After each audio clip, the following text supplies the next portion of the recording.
as a botanist, when I look at a natural environment, I am viewing, just amazing diversity of life. One of the things that I really try and do with my students at Emory is I try and take the plant blinders off and get them to stop and look away from their phone, right, and actually engage with the environment. Because there's just a sense of joy when you start to recognize plants, when you go on that forest walk and you can point out, oh, I know what that is, or this plant's used as a medicine, or this is one that's safe to eat. There's a lot about our research that gives me hope. I'm an optimist, and I know that while we do face some pretty big challenges when it comes to drug resistance and when it comes to conservation and dealing with factors like climate change, at the same time I know that there are some really promising strategies that are being implemented for conservation and some really promising strategies in the laboratory. There are several animals that are particularly attracted to the new. Crows, coyotes, raccoons, and to an extent bears are moving into cities or to the edge of cities.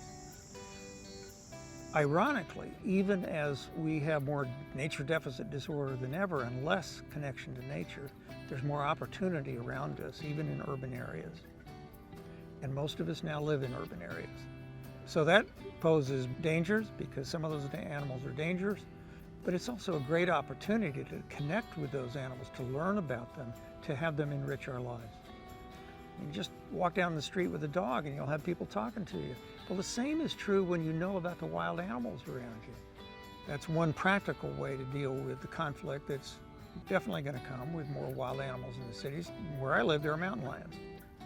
That's not always a good thing, but I've never said that nature was safe or risk-free. It's part of its attraction.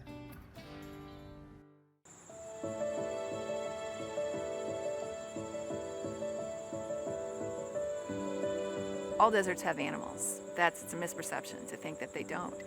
But the Sonoran Desert has an especially wide variety of animals, and they're there because it's essentially a wet desert. The truth of this place is that it's one of the most biodiverse places in the nation. And as you go up in elevation, you get all of these different species that can live precisely because there are mountains there. You have black bears, jaguars, cougars, bobcats, all sorts of species that otherwise might not be able to live in a desert. Sonoran pronghorn, which is a very highly endangered species. They frequently cross back and forth across the border. Kit foxes go back and forth as well.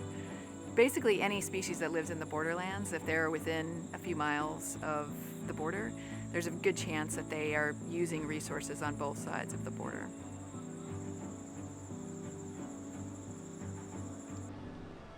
The origin of Zero Waste, Daniel, is almost by accident. I knew I wanted to be a designer, and I studied design, and I came to New York to sort of make my fortune as a New York designer. So I started this line that was meant to compete with cocktail and evening brands.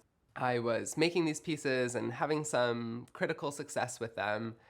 I wasn't really able to make money doing it, so I made the tough decision to close my design business down and reevaluate my life.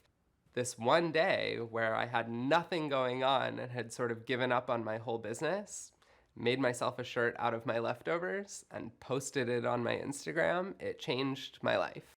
I posted this one post basically saying I wanted a shirt, so I made one, and it got more engagement than anything I had ever posted. And I realized that by making work that wasn't for supermodels or the runway, I started to engage people who were like me. Zero waste is super important in my life for so many reasons. I think living a life of low and responsible consumption just helps me feel like I'm doing the right thing.